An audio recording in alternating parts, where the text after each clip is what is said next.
This video is brought to you by Ground News. In 1965, as the rest of the empire was being decolonised, Britain quietly created its last and latest colony, the British Indian Ocean Territory, or Biot, a handful of islands known as the Chagos Archipelago that sit in the middle of the Indian Ocean, excised from the colonial administration of Mauritius. The Biot was created for the sole purpose of housing a US naval base on the archipelago's main island, Diego Garcia, which is now one of the most secretive military installations in the world. In the 80s, Mauritius, with the support of the UN, started trying to reassert its sovereignty over the islands, and in November of last year, it looked like Prime Minister Rishi Sunak was about to hand them back. However, a week or so ago, The Telegraph reported that Foreign Secretary David Cameron was abandoning negotiations, and it now looks like the islands are going to stay with the UK. So in this video, we're going to take a look at why the UK even owns the Chagos Islands in the first place, why Sunak considered giving them back, and why the government has apparently U-turned.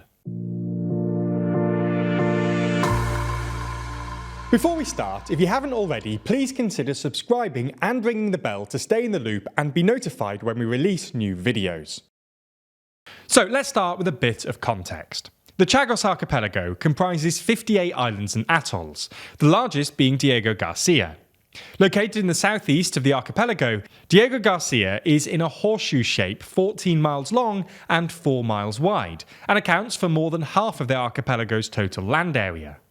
The closest state is the Maldives, which lies about 700 kilometres to the north, then there's Seychelles, which lies roughly 1,800 kilometres to the west, and finally there's Mauritius, which lies roughly 2,200 kilometres to the southwest. For most of the past few hundred years, the Chagos Islands were colonial possessions, considered to be dependencies of Mauritius.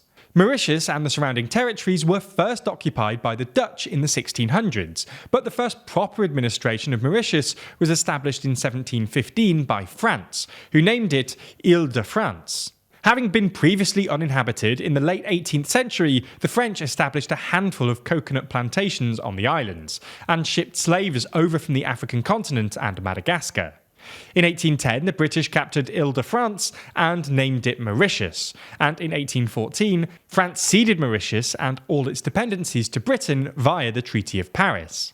Between 1814 and 1965, the Chagos Islands were administered by Britain as a dependency of Mauritius.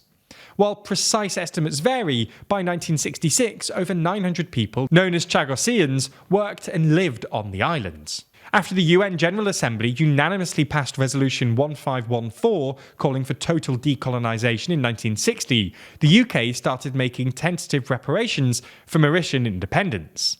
But in 1964, the US asked the UK if they could turn Diego Garcia into a military base. So in 1965, the UK essentially bought the Chagos Islands off Mauritius for £3 million via the Lancaster House Agreement. The UK then established a new colony known as the British Indian Ocean Territory, or Biot, for the Chagos Islands. In 1966, the US signed a 70-year lease for the Chagos Islands to build a military base on Diego Garcia.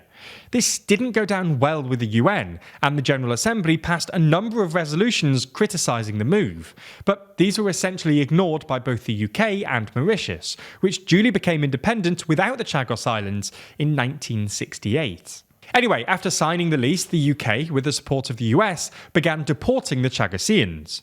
The local economy was already collapsing because the plantations had become unprofitable, so immigration rates were relatively high, and the UK first began preventing emigrating Chagosians from returning home.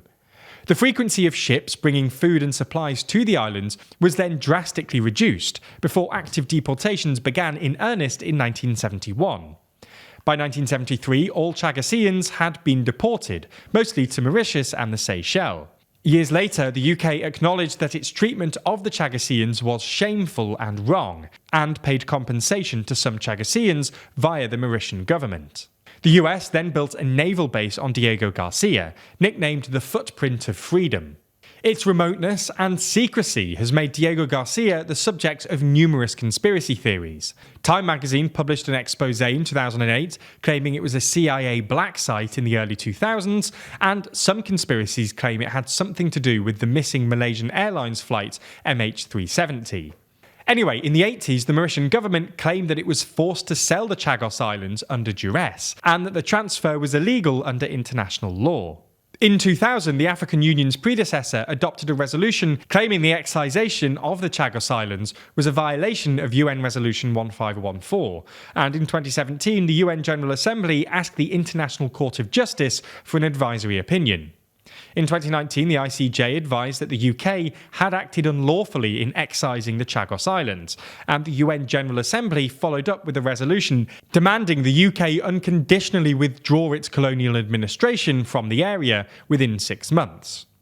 At the time, then Labour leader Jeremy Corbyn attacked Theresa May for ignoring the ruling.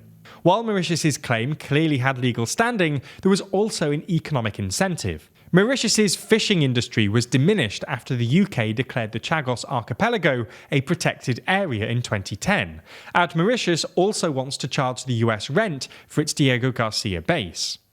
Anyway, Sunak was apparently more open to the idea than his predecessors, and in November 2022, he opened negotiations with Mauritius to secure an agreement on the basis of international law. This sparked some pushback, and in September, Boris Johnson wrote a column describing Mauritius's claim as preposterous and warning of the risk to UK-US relations.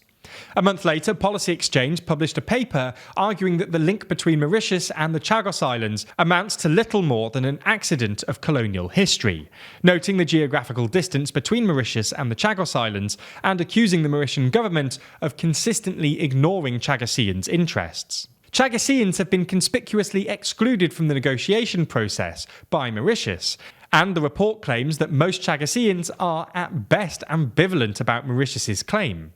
The report also notes that the Mauritian government is currently building a secret military base in Agalega, an island dependency of Mauritius, and there have been reports of the Mauritian government forcefully deporting the 300 or so islanders living there. The paper also argues that, despite Mauritian assurances to the contrary, handing the islands to Mauritius could pave the way for Chinese interference in Diego Garcia, given that China is Mauritius's closest economic partner.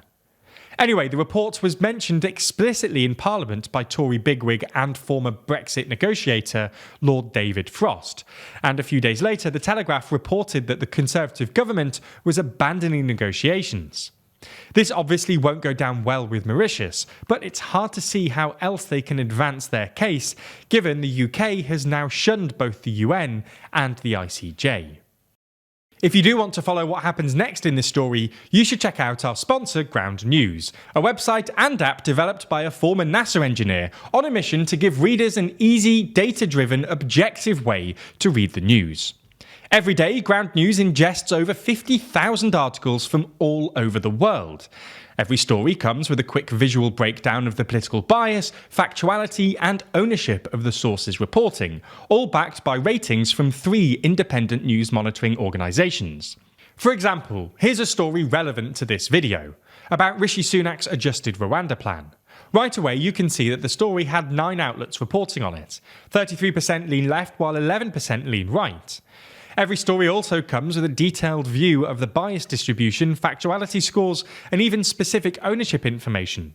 You can also swipe through some of the headlines to get a more detailed understanding of how reporting might change based on political bias. But my favourite part has to be their new Bias Insights feature, which highlights specific differences in left-leaning and right-leaning reporting. They even have complete timelines for some of the more complicated issues going on. Their coverage of the Israel-Palestine conflict breaks down the major stories as they emerge, and allows you to track the political bias in real time. Ground News is such a useful tool for our current media landscape, and I cannot recommend it highly enough. In fact, if you subscribe today, you'll get 30% off their Vantage plan. That's under $6 a month for unlimited access to every incredible Ground News feature. This offer is only available here, so make sure you go to ground.news/TLDR or click the link in the description to get started and support an independent news platform working to make the media landscape more transparent.